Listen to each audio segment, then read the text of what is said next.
تو یہ وہ چیزیں ہیں جو کہ بیسیکلی تو ہماری لڑائی فوج کے ساتھ نہیں ہے،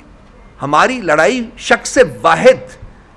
آبجیکٹیوز کے ساتھ ہے، اپنے اقتدار کو طوالت دینے کا جو ان کا ایک انفیچویشن ہے ان کا، اس کے ساتھ ہے۔ ڈکٹیٹرشپ ختم نہیں ہوتی اور آئین اور قانون کو بحال نہیں کیا جاتا۔ لڑائی ہم نے لڑی ہے، یہ لڑائی ہم لڑ رہے ہیں، اور یہ لڑائی ہم لڑتے رہیں گے اس وقت تک جب تک کہ ملک میں آئین اور قانون بحال نہیں ہوتا۔ Singing a song on a tune that is provided by the power wielders، یہی چیز ہے جو کہ صاحب اقتدار لوگوں کو، ڈکٹیٹرز کو پریشان کر رہی ہے کہ اگر انصاف ملنا شروع ہو جاتا ہے تو خان صاحب تو باہر آ جائیں گے، اور خان صاحب جب باہر آئیں گے تو ان کے جو اقتدار کے اوپر ان کا سورج جو ہے وہ غروب ہو جائے گا فوری۔ میرا نہیں خیال کہ زیادہ دیر تک ہم لاسٹ کر سکیں گے without giving out a call for public protest، اور اس کے بعد پھر کیا ہوگا؟ well it's very difficult to sort of make a projection about it۔ آج اس خطے کے اوپر آپ نظر ڈالیں تو جو امریکہ ایک اور لڑائی یہاں لڑنے کی تیاری کر رہا ہے، اور وہ لڑائی ہے کنٹین چائنا کی لڑائی، اور پاکستان انڈائریکٹلی اس کا بھی حصہ، اس میں بھی اپنا حصہ ڈالنے کی تیاری کر رہا ہے۔ اگر یہ ہوتا ہے تو پاکستان کا اپنا وجود جو ہے وہ خطرے میں پڑے گا۔ وہ آلریڈی کوئی زیادہ سیف نہیں ہے، لیکن اگر اس قسم کی لڑائی میں اگر پاکستان حصے دار بنتا ہے تو وہ پاکستان کا جو سروائیول ہے وہ خطرے میں پڑے گا۔ تو یہ وہ چیزیں ہیں جو کہ بیسیکلی تو ہماری لڑائی فوج کے ساتھ نہیں ہے، ہماری لڑائی شخص واحد کی آبجیکٹیوز کے ساتھ ہے، اپنے اقتدار کو طوالت دینے کا جو ان کا ایک انفیچویشن ہے ان کا، اس کے ساتھ ہے۔ اس سے ملک نے سفر کیا ہے، اس سے ملک ابھی بھی سفر کر رہا ہے اور سفر کرتا رہے گا اس وقت تک جب تک کہ یہ انفیچویشن وہ ڈکٹیٹرشپ ختم نہیں ہوتی اور آئین اور قانون کو بحال نہیں کیا جاتا۔ سو یہ لڑائی ہم نے لڑی ہے، یہ لڑائی ہم لڑ رہے ہیں، اور یہ لڑائی ہم لڑتے رہیں گے اس وقت تک جب تک کہ ملک میں آئین اور قانون بحال نہیں ہوتا۔ ابھی کوئی 203 مقدمات ہیں خان صاحب کی ذات کے اوپر، اور وہ مقدمات جو ہیں وہ اپنی سٹیجز، مختلف سٹیجز جو ہیں اس سے گزر رہے ہیں۔ میں چاہوں گا کہ جی آئی نو، میں ہاں ایک سیکنڈ اور جو میں بھول گیا تھا اس میں، انہی مقدمات میں چونکہ ان کو کوئی پروف نہیں مل رہا تو انہوں نے ملک ریاض کو، جو بحریہ ٹاؤن کے آرکیٹیکٹ ہیں، ان کو اوپر پچھلے سوا سال سے بہت پریشر ڈلا ہوا تھا۔ مجھے ذاتی طور کے اوپر بھی علم تھا کہ کس طریقے سے اس کو پریشرائز کر رہے ہیں، اس کو ملک چھوڑنا پڑا تھا، لیکن وہ کہتے ہیں کہ پتہ نہیں کس وقت خدا اپنا خوف ڈال دیتا ہے لوگوں کے دلوں میں، شاید اس کے دل میں بھی خوف ڈلا، اور اس نے کہا کہ میں اس کا ایک پولیٹیکل جو ایک یہاں لڑائی ہو رہی ہے اس کا حصہ نہیں بنوں گا۔ اس کی آپ کو پتہ ہے کہ اس کی جتنی بھی پراپرٹیز ہیں اس کے بارے میں بہت سے ایکشن لیے گئے ہیں۔ کل رات کو بحریہ ٹاؤن راولپنڈی میں ایک اسالٹ بھی کیا گیا، ایمبوش کیا گیا، اور وہاں سیل کر دیا گیا اس گھر کو، اور ریکارڈ جو تھا وہاں کا سارا وہ قبضے میں لے لیا گیا۔ لیکن اس کے بعد پھر ایک ملک ریاض کی ایک سٹیٹمنٹ آئی ہے کہ میں کسی صورت میں اس لڑائی کا حصہ نہیں بنوں گا، میں اپنا بزنس جو ہے وہ جاری رکھوں گا۔ اور میری اطلاع کے مطابق 3 دن پہلے، میرا خیال آج بھی وہ دبئی میں ہی ہیں، جناب صدر پاکستان بھی گئے ہیں وہاں، اور سنا ہے کہ ذاتی طور کے اوپر بھی انہوں نے اس سے ملاقات کرنے کی کوشش کی ہے۔ مجھے نہیں پتا کہ ملاقات ہوئی ہے یا نہیں ہوئی، لیکن مجھے یہ پتا ہے کہ وہ شاید اس کو اب بھی پریشرائز کرنے میں کامیاب نہ ہوں۔ تو یہ وہ محرکات ہیں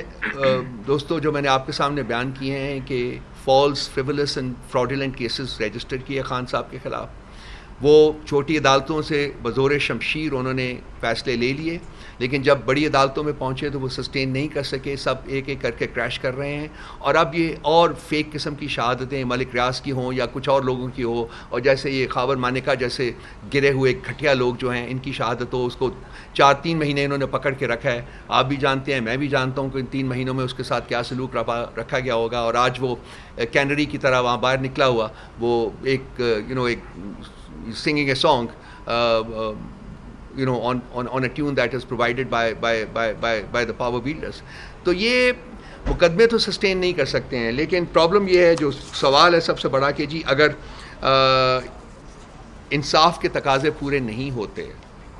اور ہمیں لگ رہا ہے کہ جو بڑی عدالتوں میں کچھ تازہ ہوائیں چلی تو ہیں، لیکن جو دوسری طرف جو قوتیں بیٹھی ہوئی ہیں ان کو یہ معاملات بالکل ٹھیک لگ نہیں رہے. اور کل آپ نے پرائم منسٹر پاکستان کے prime minister so called prime minister fraudulent prime minister کی آپ نے تقریر سنی ہوگی جو انہوں نے جوڈیشری کے خلاف کی ہے, جس میں انہوں نے انتہائی غلط زبان استعمال کی ہے ان ججز کے بارے میں جو کہ آزادانہ فیصلے کرنا چاہ رہے ہیں. تو یہ ایک ٹریڈیشن رہی ہے پاکستان مسلم لیگ نواز کی. آپ کو یاد ہوگا جسٹس قیوم کے ساتھ اسپیچ, یا پھر وہ جو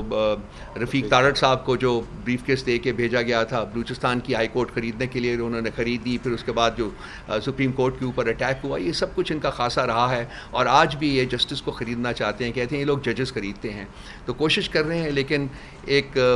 اچھا عمل جو ہے وہ نظر آ رہا ہے کہ جی کچھ جج صاحبان جنہوں نے ایک انیشیٹو لیا ہے, اور جو ہو رہا تھا ان کے ساتھ وہ انہوں نے پبلک ڈومین میں بیان کیا ہے. ان کو دیکھتے ہوئے کچھ اور جج صاحبان جو ہیں ان میں بھی ہمت آئی ہے, اور وہ بھی اس میں شامل ہوئے ہیں. اور میرا خیال ہے کہ یہ جو ٹرائب ہے یہ اس کا سائز بڑھے گا وقت گزرنے کے ساتھ ساتھ. اور یہی چیز ہے جو کہ صاحب اقتدار لوگوں کو, ڈکٹیٹرز کو پریشان کر رہی ہے کہ اگر انصاف ملنا شروع ہو جاتا ہے تو خان صاحب تو باہر آ جائیں گے, اور خان صاحب جب باہر آئیں گے تو ان کے جو اقتدار کے اوپر ان کا سورج جو ہے وہ غروب ہو جائے گا فوری. اس شخص کی ایک انگلی کی صرف وہ آج بھی جیل میں بیٹھا ہوا ہے, اور وہ ایکسرسائز کر رہا ہے ریسٹرینٹ کہ میں نہیں چاہتا کہ میں جیل سے پبلک پروٹیسٹ کی کال دوں, کیونکہ پبلک پروٹیسٹ اگر ہوگا تو اس میں اسٹریک آف وائلنس بھی آ سکتی ہے, اور وہ نہیں چاہتا کہ وائلنس ہو اس ملک میں, بیکاز ملک بہت کمزور ہے, سسٹین نہیں کر سکتا. اس لیے وہ اپنی جان کے اوپر, اپنی ذات کے اوپر ان کا ظلم برداشت کر رہا ہے. لیکن اس ملک کی ابھی بھی اس کو پرواہ ہے. جب بھی میں جاتا ہوں ملنے تو وہی بات کرتے ہیں. لیکن اب دیکھتے ہیں کہ کب تک برداشت کیا جا سکتا ہے, کیونکہ ہم بھی بالکل نہج کے اوپر پہنچے ہوئے ہیں.